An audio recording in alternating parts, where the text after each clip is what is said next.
Welcome. Thanks so much for joining us today. We're just going to give a moment or so to allow attendees to come in, and then we'll get formally started. We hope that you're enjoying your day so far, and we're excited to connect with you and share more about applying to UNE's PA program. So I can see more people coming in. So we'll do some quick intros, and then we have a short presentation to walk you through. And then we hope to leave a good amount of time for some questions. So again, welcome. Thank you so much for joining us. We're here to talk about applying to UNE's Physician Assistant Program. We will talk a lot about the new cycle that's opening up in just a few days. So please be mindful as we share some of this information that if you are applying in a future cycle, to always reconnect with us and make sure that you're aware of the updates and changes for that particular cycle. But today will be a good start and a good foundation for anyone considering PA down the road. But for those who are maybe going to start working on their application when it opens in a few days. So before we share our presentation, let me introduce myself and then I'll have my colleague introduce herself. My name is Lise Murphy. I'm the Associate Director of Graduate Recruitment here at the University of New England, and I work in our Office of Graduate Admissions team, and I'm excited to be joined by my colleague, Jess, who will introduce herself. My name is Jess, and I am the admissions counselor for the PA program. Excuse me. Jess and I were just talking about this exact moment where I choke on my water. So excuse me for a moment, but Jess is going to be a great point of contact for those who are applying the cycle and will be one to share a lot of information today. All right, I think I'm good. So allow me a second to share my screen and then we'll get started. Please note we are recording today's session. So if you do need to step away for any moment, we will share the recording with you. And if you do have questions as we go through the presentation, please use the Q&A. We've disabled the chat just to allow us to have one place where all questions come in. And then we'll go through those as we get to that portion of today's hour. So let's get, here we go, share. All right, Jess. So can you give me a little thumbs up? Make sure you're able to see it. Great. All right, welcome to UNE. We've already shared who we are, but here's a quick overview. We will share a little bit about our PA program, and if you do have questions more about the curriculum, the timeline, and just things that make UNE's PA program a little unique, we'd be happy to share some of our insights on that. But today is really to go over the new cycle and some important dates, some recommendations, and things that we want to bring to your attention so you can be fully aware as you go through this next step. So I just want to set the stage quickly and then we'll transition over to Jess. If you're just learning about the University of New England, welcome. We're really excited that you're showing interest in UNE and particularly our PA program. And just so you have some more information about our university as a whole, we are proud to say we're the #1 provider for health professionals in the state of Maine. And our mission is we are committed to educating health leaders who make a difference for their patients and communities. And as you can see, we have really all of the healthcare team represented here. These are all our graduate and doctoral health profession programs. You can see PA there, but you'll also see dental medicine, osteopathic medicine, OT, PT, pharmacy, nursing, athletic training. And as a PA student, you're going to be within a community of other training health profession students. So you'll have an opportunity to learn with and from these other future professionals who will be out in the field with you. So UNE is proud to be a leader in healthcare collaboration and education, and something that you'll learn more about as you explore UNE is our interprofessional learning opportunities. If again, you're learning more about UNE and where we are, we have two main campuses. Your program will be based on our Portland campus, but as a UNE student, you have access to our Biddeford campus. And just to sort of situate yourself, we're about 2 hour drive from Boston. There's a great jet port that will bring you down to New York easily, Baltimore, other locations. So we're very southern Maine. And we have a beautiful Biddeford campus on the ocean. So again, you'd have access to this campus. We don't have any graduate student housing. So if you are living in the Biddeford area, which is just 30 minutes south of the Portland campus, you'd have access to this campus. And there's great pool, ice rink, and other fitness spaces that you could utilize. But here is a look of our Portland campus. We're sort of right outside of the downtown area. And this is where we have all our graduate health profession students. So our med students and those who PA students and those who I mentioned before. So, you'll have opportunities to collaborate and get to know one another in terms of you're working together and maybe simulations or different service learning projects, but you'll also just be on the same campus where we have pickleball. This week is stress relief week, so there's been different activities. There's intramural sports, so like there's also a campus community culture and liveliness that's really nice on the Portland campus. And of course, if you've never visited Portland, it's a great place to not only live and go to school in, but also have fun in and get to enjoy the food scene, music, arts, different like local things that just feel sort of quaint, nostalgic, and they're super fun. So Portland's a great accessible city where you're not too overwhelmed by it, but you're still having access to those more city things. So it's a nice balance. This is where I'm going to allow my colleague to take the lead. And Jess, as you go through, let me know. I'll keep an ear out, but if we need to advance slides, just let me know. Sounds good, Elise. Yeah, from this point on, we're going to be talking about the PA program specifically. The mission of the PA program is to prepare PAs who will provide compassionate, evidence-based, person-centered healthcare through interprofessional teams to people of all communities. So again, that's kind of where we touch on that interprofessional aspect that Elise mentioned. The MSPA program has 30 years of physician assistant training. The first class entered in 1996. It is the only accredited PA program in Maine. It is a 24-month curriculum. There's 12 months of didactic coursework. That's your standard 8 to 5 lecture and lab time, Monday through Friday. And then the next 12 months are clinical rotations. There are 8 rotations that are 6 weeks each. It is a small cohort model of 50 students entering each year, which fosters a close faculty mentorship. Each entering student is assigned both a faculty advisor as well as a peer mentor from the class above them. And the collaborative health sciences environment with interprofessional learning is a cornerstone of the curriculum. There are multiple opportunities for students to work in interprofessional healthcare teams, both in and outside of the curriculum. The curriculum is aligned with the needs of Maine, Northern New England, and other rural and underserved communities. And our simulation and case-based learning models build confidence and clinical reasoning prior to the clinical education year. So then we're going to go ahead and talk about some admissions requirements. For the May 2027 start, which is a summer start, the application opens on April 30th of this year. That's this week. And the verified application deadline is November 1st. And so what that means is that applications must have been received and verified by CASPA and passed on to UNE by November 1st. So we do advise trying to apply early to give CASPA time to verify your application prior to the deadline.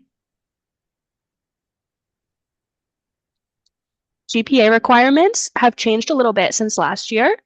Instead of a prerequisite GPA this year, UNEPA will be requiring a minimum BCP GPA of 3.0.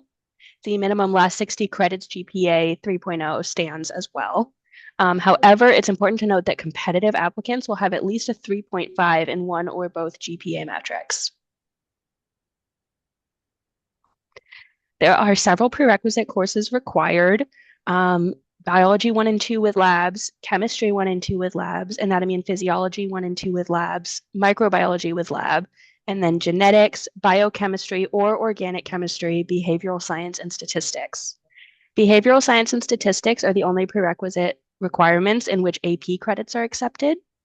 And you'll notice that some of the courses have an asterisk, and that indicates that those courses must have been completed within 10 years of your intended matriculation. So for the current cycle, that would be 2017 or later. There are also third courses that we highly recommend applicants complete alongside the required courses. Our average accepted applicant has completed at least 3 of those 5 courses when they apply.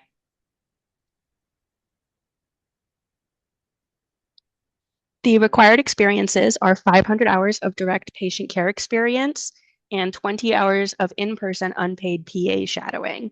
These are the minimum requirements that must have been completed at time of application submission.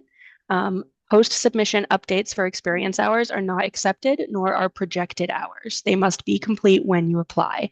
However, similar to the GPAs, it is important to note that our most competitive applicants have over 4,000 direct patient care hours and over 80 PA-specific shadowing hours. I did note that someone has submitted a question about PA shadowing verification. Verification of the shadowing hours is not specifically necessary. However, I would like to note that it's important to identify when you have done PA specific shadowing if you have also shadowed with other healthcare providers. And so that means either entering the PA specific shadowing as its own entry or making the distinction in the description section of your shadowing experiences as to how many hours were completed specifically with a PA as opposed to other healthcare professionals.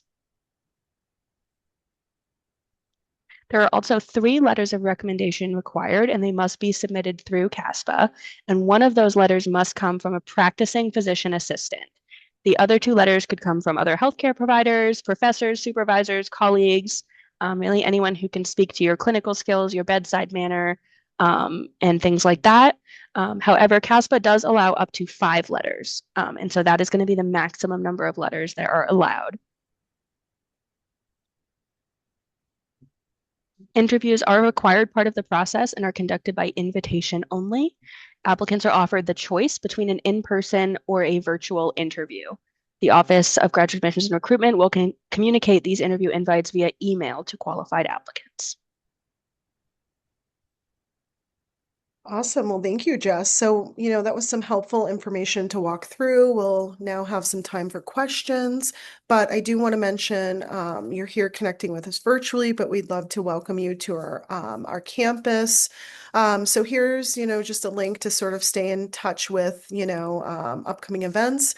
But as we schedule additional events with the program, and other opportunities to visit campus this summer and fall, we'll send you out invites. And we hope you take us up on our opportunity to come visit campus.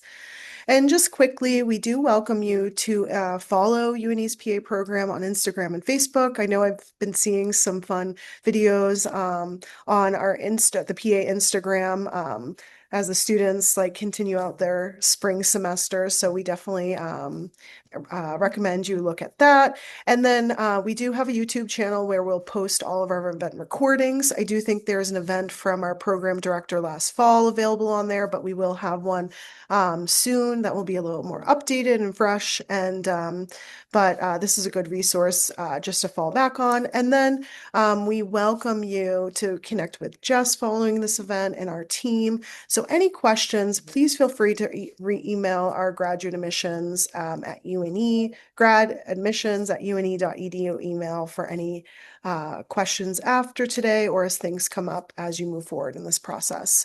So, Jess, and that's it. So I'm going to stop sharing to allow us a little time to answer any questions. So let me just get some of our submitted questions pulled up as well. All right. So why don't we look at the Q&A and we'll bounce back between some of that was submitted and some that are just live here now. So you answered, does the PA need to be someone you work with? I guess to answer that question, Jess, I'm assuming during shadowing. So it doesn't necessarily have to be a PA that you work with, but Hmm. what you will want to consider is the fact that a PA letter of recommendation is required. And so if you don't work with any PAs, it's fine to find one outside of your network to shadow, but you'll then want to be very engaged with them as you shadow. Make sure you're asking lots of questions, make sure you're telling them about yourself. Because assumably, if you don't work with any other PAs, the PA that you shadow will be the one you ask to write your letter. And you'll want to make sure that they can write specific, individualized, a recommendation for you. And so if you don't work with the PA, you'll want to make sure that you provide a level of engagement that they can then write about. Great. I'm sure we'll come back to talking more about letters of recommendation and maybe potential sources and things that we would recommend. I see in the chat we a couple questions about like prerequisite courses, online courses, but I also see a question about post-bac programs, and UNE does offer a post-bac program. So just a question, do those and UNE's post-bac program have any advantages? And is that a helpful piece for those considering, applying to a PA program? Is a post-bac program helpful? Can you shed some insights on that? Um, in general, a post-bac program on its own is not necessarily helpful. It's more what the program can do for you. Mhm. We advise having as high of a GPA as you can manage, as well as consistently taking upper level science coursework. And so, if you find that entering a post-bac program is the best way to tackle those goals, that's great. But there's not any positive reinforcement specifically for a post-bac program in general. However, UNEPA does have agreements with the UNE post-bac program as well as the Master of Biomedical Sciences programs. And if you complete one of those programs alongside a certain set of requirements outlined in the agreement, you are guaranteed an interview with UNEPA. Okay. Great to know. And just speaking about sort of courses, do you accept online courses and online labs as a prerequisite to satisfy those prerequisites? Yes, online coursework and labs are accepted for prerequisites from any accredited institution or program. You will want to keep in mind that some online programs use quarter credit systems, so you'll want to be doing those conversions to make sure that your courses still add up to the minimum credit requirement. But the online component is a non-issue. And what about community colleges? Will we accept coursework from community colleges? Yep, it's the same baseline as the online, any accredited program. Excellent. All right. And I know that there was a question in here. We're going to stay on coursework for a moment. Does the behavioral science prerequisite, is that equivalent to psychology? And I guess as folks have questions about their coursework, are there sources that they can look at to see if they meet those requirements? Absolutely. So, one thing is you may have noticed is this is a change from last year. Going forward, we will only be requiring one semester of behavioral science coursework.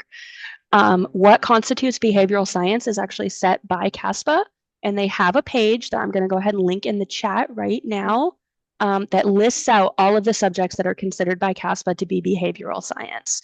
And so a course in any of those subjects will be accepted to fulfill that requirement, and psychology is one of those accepted subjects. And Jess, what if students or applicants have questions about a particular course that maybe isn't listed on that? Can they reach out to you or our team to see if we can evaluate that course and if it would satisfy our requirements? Absolutely. We have an online form that applicants can complete where they can upload the syllabus for the course they're concerned about, and we will have the course reviewed and get back to them on whether or not it would be accepted. The link to this form is available on our website, but if you're having any trouble finding it, you're also welcome to just email me and I'd be happy to send you the link myself. Great. And a quick question about, we noticed that there were prerequisite requirements that had a 10-year sort of age limit.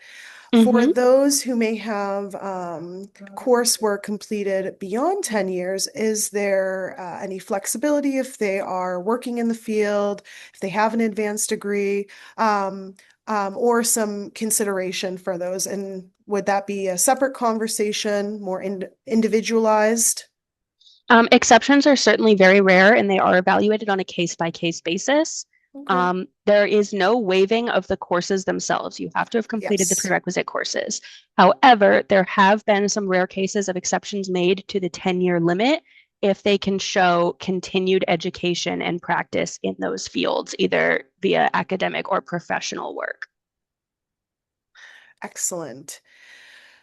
We've got two more questions, then we'll pause Mhm. from courses and then we'll come back to them if needed. Um, do retaken courses override initial course scores or do they average out? And can you explain just quickly what does that BCP GPA actually mean? Absolutely. And so the retaking courses question actually is dependent on which GPA metric you're discussing.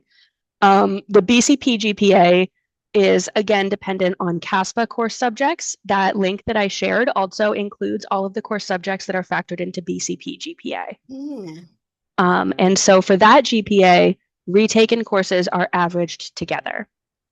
For the last 60 credits GPA, it's dependent on when you took the courses. If both of your attempts fall within your last 60 credits, they will both be included and averaged together in that GPA. If one of your attempts was prior to your most recent 60 credits and the second attempt was more recent and fell within those 60 credits, only the second attempt will be factored in. Hmm. And with the last 60 credits, that's whether, people completed a master's, post-bac, undergrad. So last 60 for any of those things, right? Yes, any higher education accredited Okay. credits. Great. And that's where maybe a post-bac or some additional coursework could help that. But great Mhm. question and some good clarification and a resource with that link. So please feel free to grab that in the chat. One additional question about coursework for biology and chemistry prerequisites. My school offered both as combined. Would upper level coursework be accepted to fulfill the credit requirement? I guess the biology 1 and 2 as 3 credit, same for chemistry. So how do applicants, if they're sort of below that credit requirement, what do they do in that scenario? Yeah, so actually, again, I get to direct you back to that course subject page. Any course under the categories biology or inorganic and organic chemistry may be substituted for those general biology and general chemistry requirements. You will want to make sure that they are still lecture and lab portions for both. That is required for both aspects of the general requirements. You'll want to make sure that the credit hours still line up.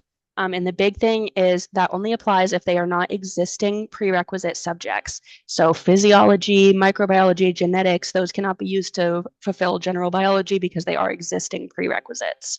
But any other core subjects on that page under biology can be used. Great. So for those who are asking additional coursework questions, let's come back to this so we can get to some of our other questions. And we still have 40 minutes and we'll get back to them. But it's good Mhm. to give Jess a little break from some of the coursework questions. One question that is in the chat and is a quick one, is Casper required? And if applicants have taken it, should they submit it to us? Casper is not required or considered. There is no need to submit your Casper scores this year. Excellent. And within this question, there was also a question about supplemental questions. Does UNE's PA program have supplemental questions embedded into our application? Does that come after submission? What does that look like for our program? Yes, there are supplemental essay questions and they are embedded directly into the CASPA application. There is no secondary application or supplemental fee. Great. Excellent.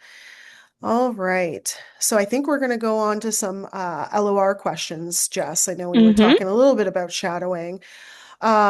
So we did answer the question about sort of we require 3 and one, or is it 2 need to be from a practicing PA? One. Okay. So when, applicants are identifying their letter writers, are there any recommendations as to what our program is looking for in those letter of recommendations? And are there things maybe they're not looking for? Can you share any advice or insights that applicants can think about as they continue to engage or connect with those who they may want to speak on their behalf? In terms of the content of the letters, I would say UNEPA is pretty standard. You know, we're looking for attestations to your bedside manner, your clinical skills, your critical thinking skills. One big one is your collaboration and teamwork abilities because of the interprofessional aspect of the UNE curriculum. It is really important to demonstrate that you're able to work as part of a team and collaborate with others and kind of handle that sort of sometimes contentious environment of multiple healthcare professionals possibly disagreeing on a course of treatment. However, I think the more important thing to note with letters of recommendation is that I think it's more clear than some people realize when a letter is impersonal. And so it may not always be a comfortable conversation, but I think the most important thing for an applicant to consider with their letters is who do they want to ask their right to write their letter and to talk to their letter writer. Say, you know, what are you comfortable talking about for me? What would you say my strengths are? Are you comfortable talking about this area for me? What were your observations? You can have these conversations with them prior to them writing the letter. And it may not always be fun, but it will usually result in a better selection of letters for you if you know upfront what they're willing to say about you and what they are not. And that's a great conversation to have ahead of time. Obviously, you're not going to write their letter and you won't see their letter. Mm-hmm. So, thinking about how you can sort of support them in their preparation, and it really comes back to who you're asking. I think somebody asked, like, does it need to be a PA that you shadowed with or worked with? But I would say it needs to be a PA who knows you. And Mm-hmm. as Jess had mentioned, as we're reviewing and looking at your LORs, that's something that is noticeable and is a pretty important part of your application because these are the people who are speaking on your behalf. So, anything else to sort of wrap that up with, Jess? I think that's been some good recommendations. Yeah, I think that really covers the majority of it. You know, the letters of recommendation are the one part of your application that you really can't control. They give you, they give us the most unfiltered view of you, I would suppose, whereas your personal essay questions and other things, you know, you can spend a lot of time polishing and things like that. And so the letters of recommendation do play a very significant role in understanding who you are outside of those academics and experiences that you have described. Mhm. And I know somebody had submitted in our registration, and I think it's just a good, quick question to answer. Is there a recommended word limit for letters of recommendation? Or is there a word, minimum that people want to have? I guess it really comes back to who you're asking, but just any word, word minimum, word maximum. Nope, there are not a lot of specifications placed on the actual letters. It is Mhm. preferred that they are on letterhead and signed, but not Okay. required. And there are no preferences stated on the word count. It is really more about the content and what they're saying that matters. Very good. So let me just do a quick little scan of our chat and see if there are any other questions about LORs. Um, and I think one thing I just want to remember or just reiterate too, I know was on the slide, but we don't accept letters from any family friends, family members, friends. I think, we would just highly recommend you looking at alternative sources who can speak to you as a professional and somebody who they've worked with. And I would imagine other PA programs out there probably feel very similar. So we can come back to any other questions on LORs, but why don't we talk a little bit about experiences because that's a big part of the PA application. And I know you had mentioned some minimums and some important reminders. This is at time of submission. So can you just can we come back to that area and sort of just discuss in a little more detail um, what, we would recommend to applicants and for them to think about?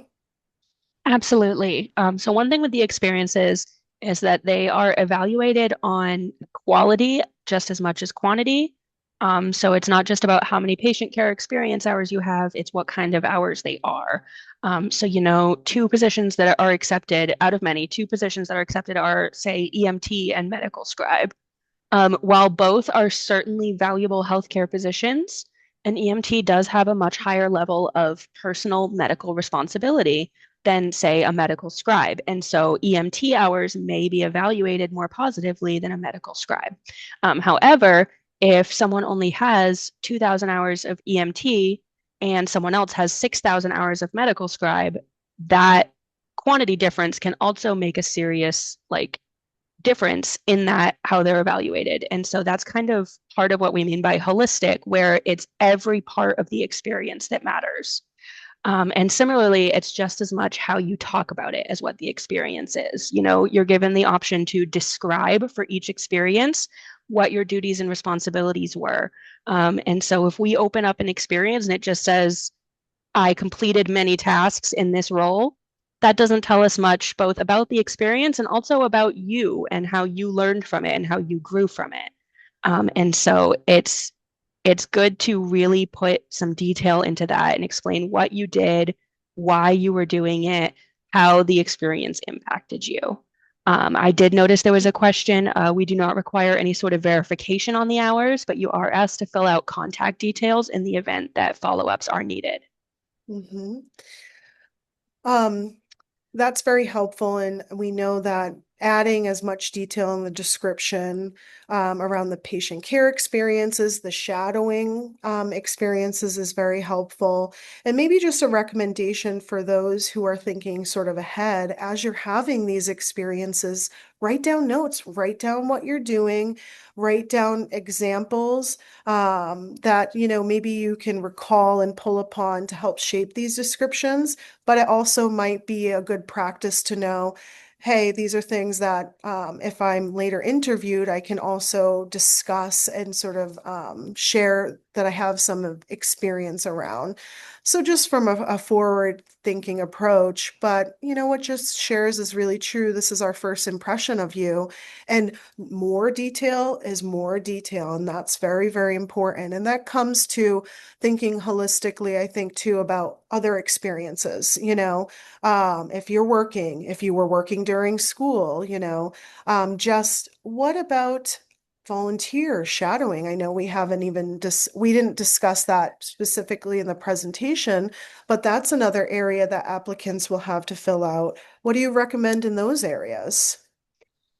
That honestly is the same, does apply, especially when it comes to volunteer hours. We don't have a minimum requirement, but our Mhm. average competitive applicant has at least 100 volunteer hours under their belt. And that does really go towards our mission of serving rural and underserved communities, of being, really involved in the community. It is very important that applicants can showcase in some way a strong level of community care and involvement. And typically, volunteer or community service work is the best way to do that.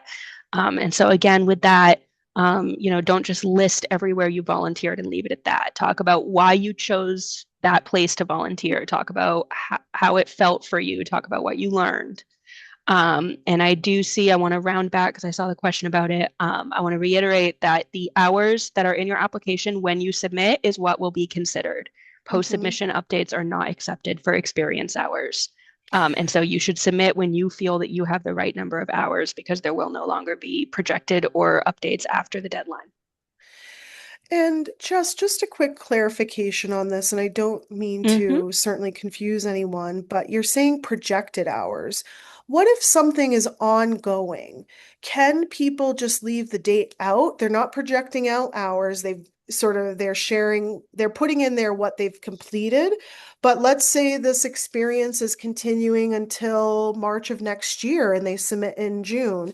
Is there an opportunity to at least show that this is a continued experience without, hey, saying, oh, the next 6 months I project I'm going to work 20 hours a week, so I'm putting 5,000 hours when I've only gained, 1,500. You know what I mean? Absolutely, yes. When you're entering the experience, you have the opportunity to mark any experience as ongoing, and then it simply waives the end date field, and it will only count the hours that you have completed up to the point of submission. Very good to know. And one additional clarification, because there's a question about volunteering as an EMT. PCE can be paid or unpaid. And is it more favorable to label those hours as volunteer or as PCE? It is certainly more favorable to label them as patient care experience. Got it. Patient care experience is a firm requirement, and we highly recommend having as many patient care experience hours as you can manage. And so, while volunteer experiences are highly desirable, if you are caught between the two, when in doubt, you should always defer to labeling it as patient care. And just, I know at some point we've had a document that shares with prospective applicants some of the preferred patient care experiences and some that we will not even sort of look at. Is that a resource we have available that we can direct or share with folks? Yes, because this resource is constantly evolving Yep. as positions change in the healthcare world or more positions are added. It's not directly available on the website, but you can Okay. contact me via the email we provided, gradadmissions@une.edu, at any time, and I can provide you the most current version of that guideline document.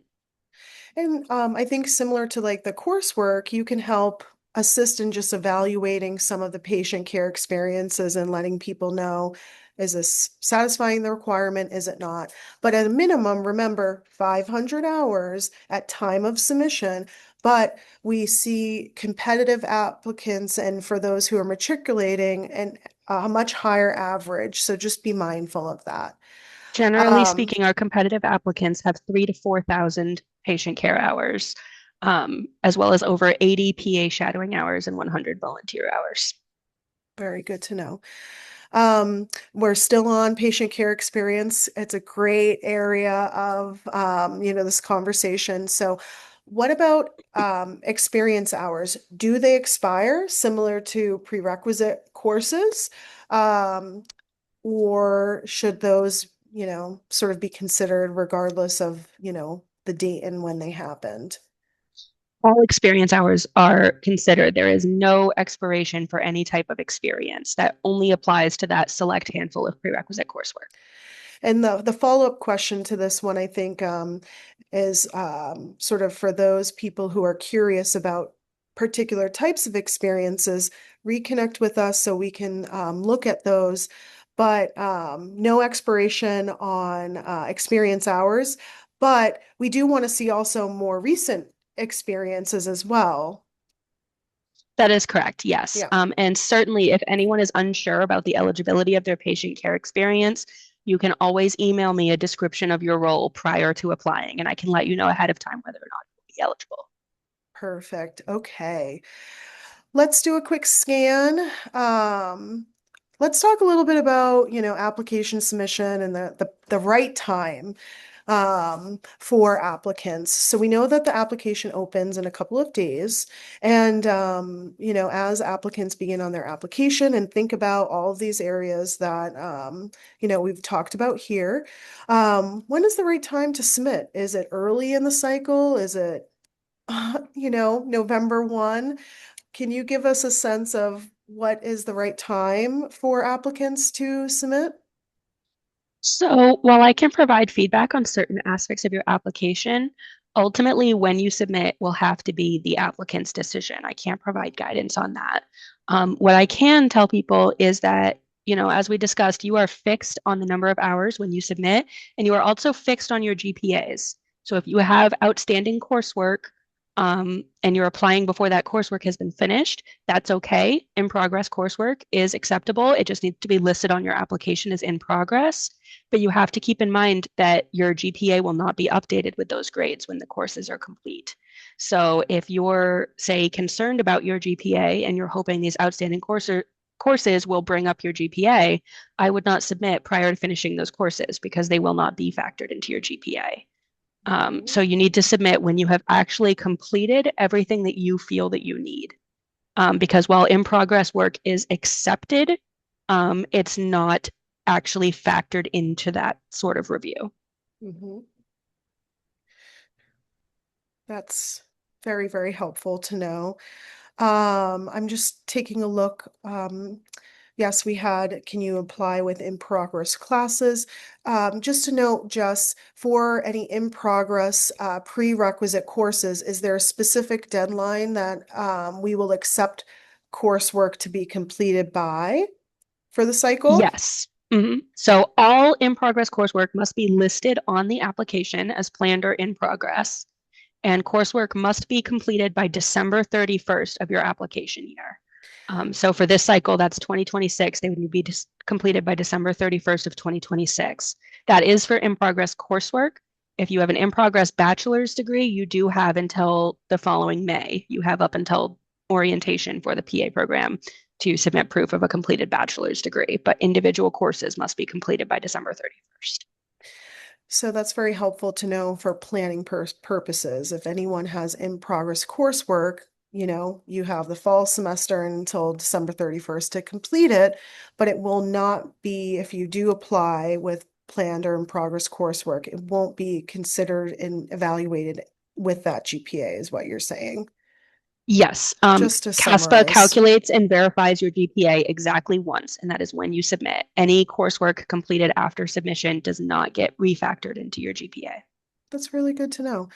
Um, Let me just do a quick little scan. I know there's a great question about the geriatrics education practicum, and maybe we can spend a few minutes just talking a little bit more about the curriculum.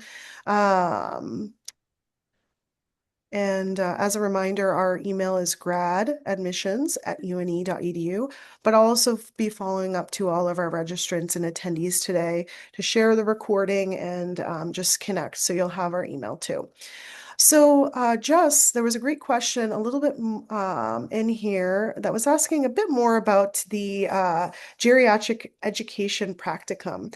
And would you mind just sort of sharing from your sort of perspective and from some of your insights what you know about the geriatric education practicum? Absolutely. The geriatric education program is super cool, in my opinion. It's very unique. It was pioneered by one of our recent PA directors just in the last few years. And this interprofessional geriatric education program is actually built into the didactic year curriculum and is required for all students. In this program, the PA students are placed into interprofessional healthcare teams with students from other healthcare professions on campus. And so typically it can include pharmacy students, physical therapy students, occupational therapy students. And they form a team and go out into the community and meet with who we call elder teachers, which are senior citizens in the community. And they perform wellness checks, environmental evaluations, medication adjustments, physical exams, pretty much most things that a primary care provider would do for an elderly patient. And the first semester is focused on seniors in independent living, and the second semester is focused on seniors in assisted living and hospice care. And there is a unit dedicated to death and dying counseling and care. That's great. And I know we've heard from students that it's a very like meaningful opportunity for them to work closely with community members that they develop relationships around and really get to Mm-hmm. know because you will, as a part of the program, work with our high fidelity mannequins, standardized patients who are patient actors, community members coming and serving as patients.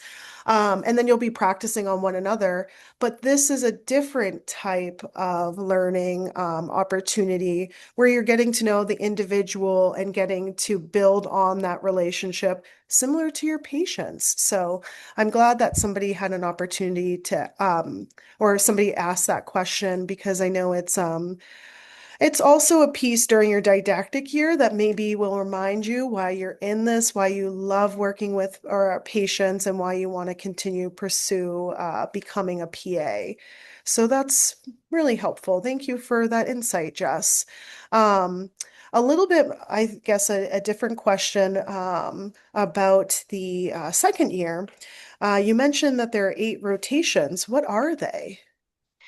That is a great question. So the rotations actually were changed recently. Oh, okay. But let's see, I do have,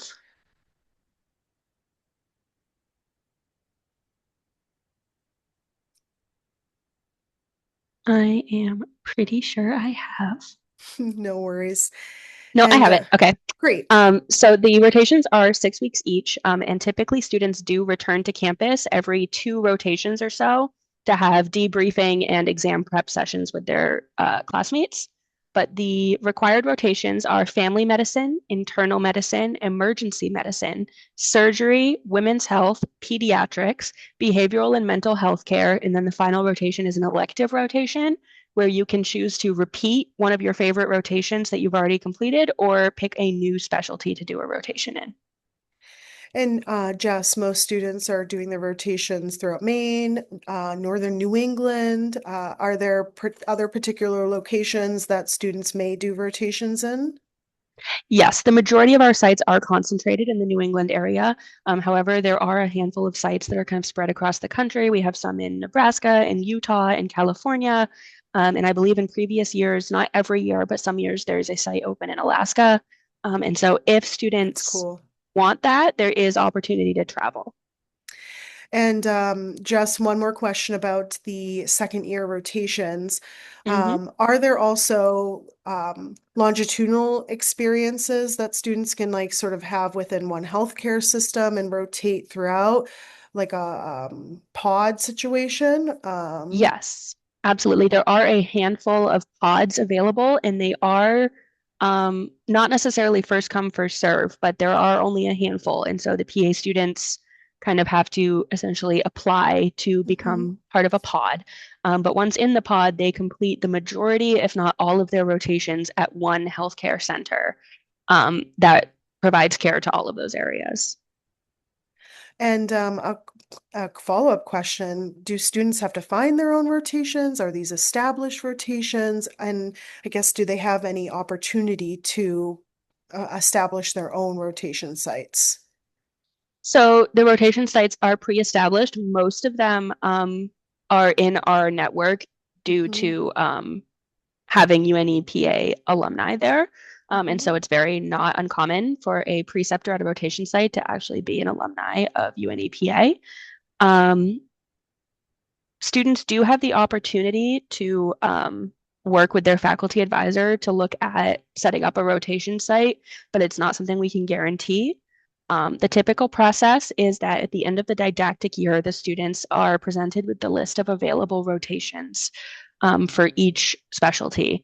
And they can submit kind of a preference sheet and request certain sites if they so desire. And then the clinical coordination team will look at them all together and do their best to grant as many student requests as possible while making sure everybody still gets an assigned rotation. Okay. Well, thank you, Jess, and some helpful insights into our program. We are working with our program director to identify a time to speak directly about the PA program and to answer some of these questions.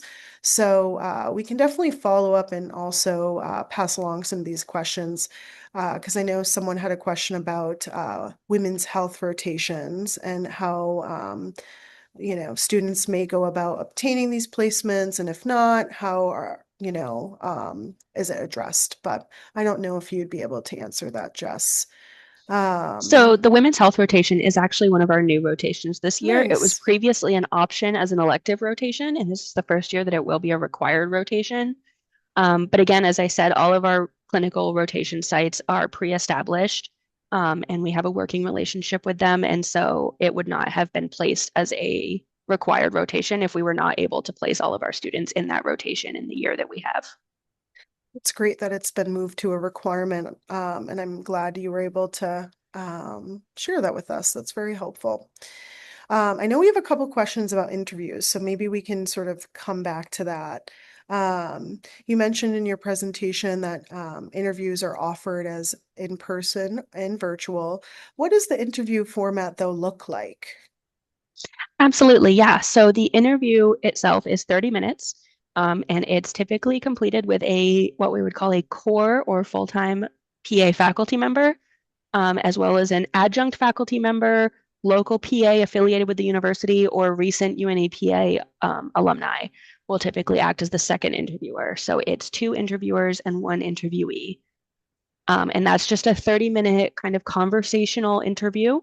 And then after the interview, you will be asked to complete a 30-minute writing sample. And this sample is timed and the prompt is given to you at the point of beginning the sample. Good to know. I'm just running through any other interview questions. Anything else that would be helpful for prospective applicants to know about our interview process, when it happens, anything like that? So it is a bit of a long cycle. As we Mhm. established, the application opens in April and closes in November. Interviews typically begin around September and continue well into the spring semester, typically February or March. And so, unfortunately, just as a result of that process, there are times where applicants can go a little while without hearing from us. But generally speaking, during that part in the cycle, no news is good news because you will be notified if you are no longer being considered for interview. So if you have not received that notification from us, that means you are still in the review pool, and there is still a possibility of you being invited to interview. And do we have rolling admissions? We operate on a form of rolling admissions in that interviews do begin prior to the deadline, but it is structured very carefully and intentionally to ensure that all applicants who are verified by the deadline are fully and equally reviewed. Okay, very good. We have a couple questions about average accepted science GPA of matriculants. Do you know that off the top of your head? Not off the top of my head, I don't have that number, but I do have what we would call a profile of an average accepted student available to anyone who would like to email to request it. Perfect. We have 8 minutes left, so I welcome anyone who has some additional questions. I want to get to the registration questions that were submitted before. Is a TOEFL required for applicants who are U.S. permanent residents and have completed prerequisite coursework in the United States, or can it be waived? So the TOEFL is required under two conditions, and that is that the applicant's first language is not English and that they have not completed a degree program in the United States. So if an applicant's first language was English or if they have completed a degree program in the United States, they do not need the TOEFL. And just a little bit more about, eligibility and requirements for the program. Do we require proof of citizenship to apply to the program? No, citizenship is not factored into the review process in any way. Um, the only time it would come up is if you have been offered acceptance. You would then need to work with our global education office to pursue an F1 student visa. But during the review process itself, citizenship is not a factor. And what about any preference for in-state applicants or out-of-state applicants? There is a slight preference awarded to applicants from one of the New England states. That would be Maine, New Hampshire, Vermont, Massachusetts, Connecticut, or Rhode Island. Okay. However, all applicants are welcome to apply, and there's not any set number of seats held for New England applicants. Okay. And we know that we have every year looks different in terms of who matriculates in, but we have a lot of students who are coming from outside of New England. So we welcome those applicants. Every year, at least one-third of the class is from outside of New England. Good to know. All right. Let's see.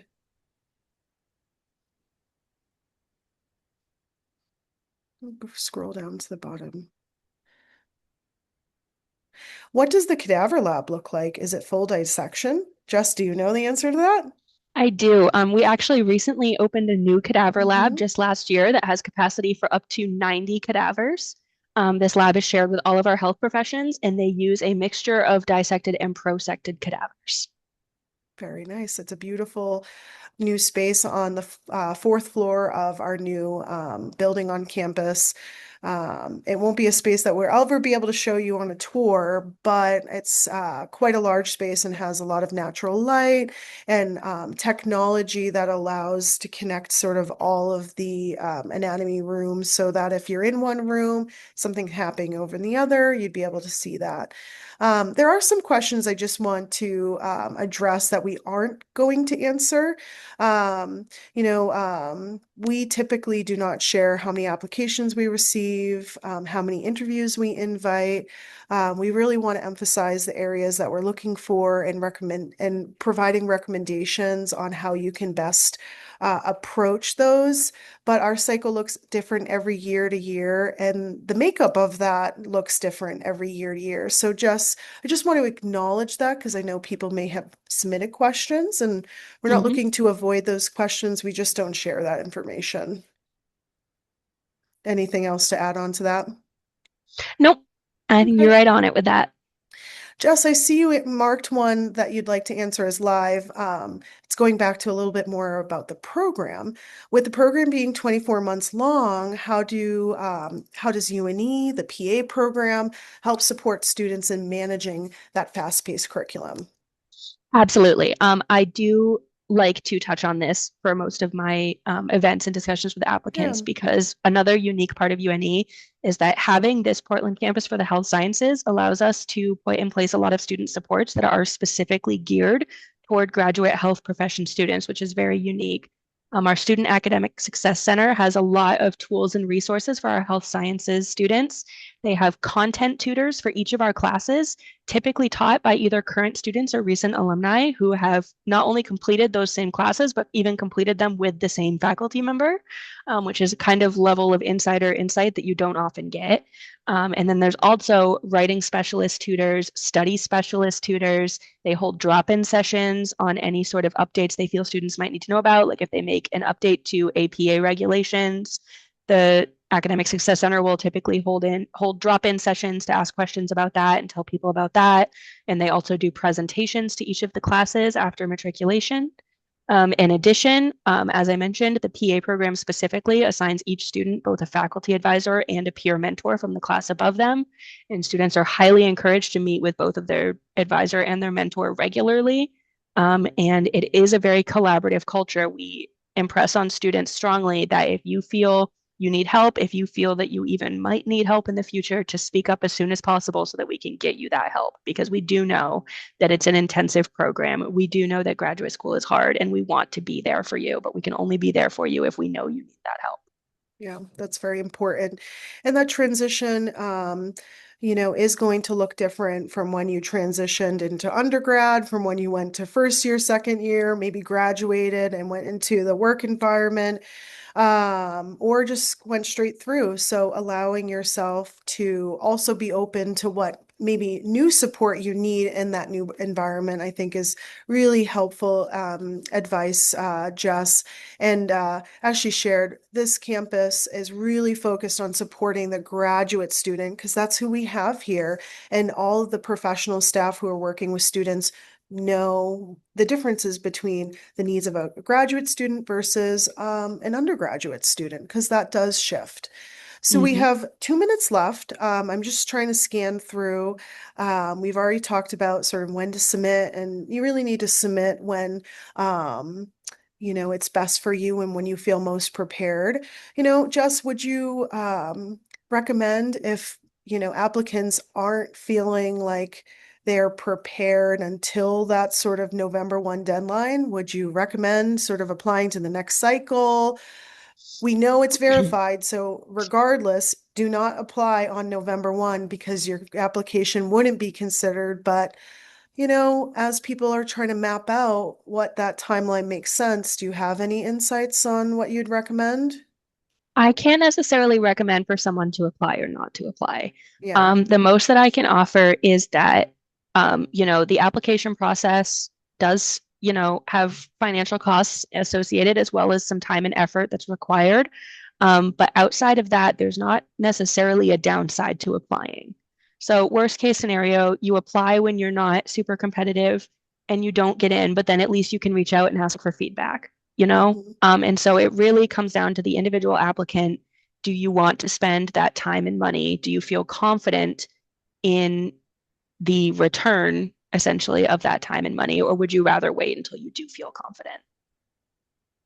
I think that's very helpful, Jess. And I appreciate your candidness and your openness to answer some of these questions. And we always invite and welcome those who have individual questions or specific ones that they want more clarity on. Throw it out to us. We'll do our best to answer it and provide you that honesty, and direct you to resources or just let you know it's an area that we just can't provide you direct advice on, but we can help at least provide some more clarity. And that's helpful in itself. Jess? Absolutely. If there are questions we can't answer, at least by asking, you'll know that we can't answer them. Yes. But there's never a harm to asking. You know, my job Hmm. is to help you. I'm here to help. I'm here to guide you through this process.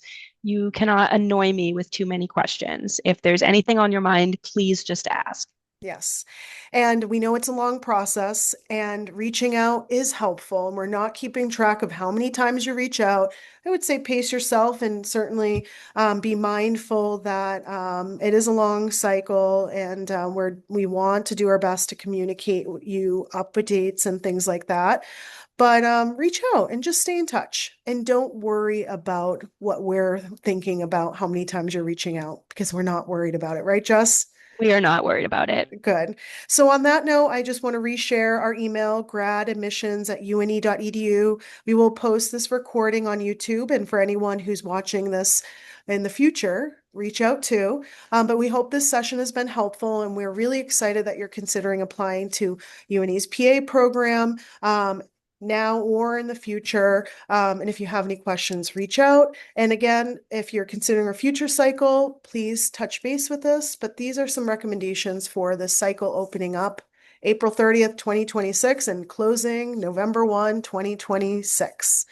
All right, Mhm. Jess, thank you so much for your time. And we wish everyone a great rest of your day and look forward to touching base with you and meeting you maybe outside of a Zoom webinar. So thanks so much. Have a great one.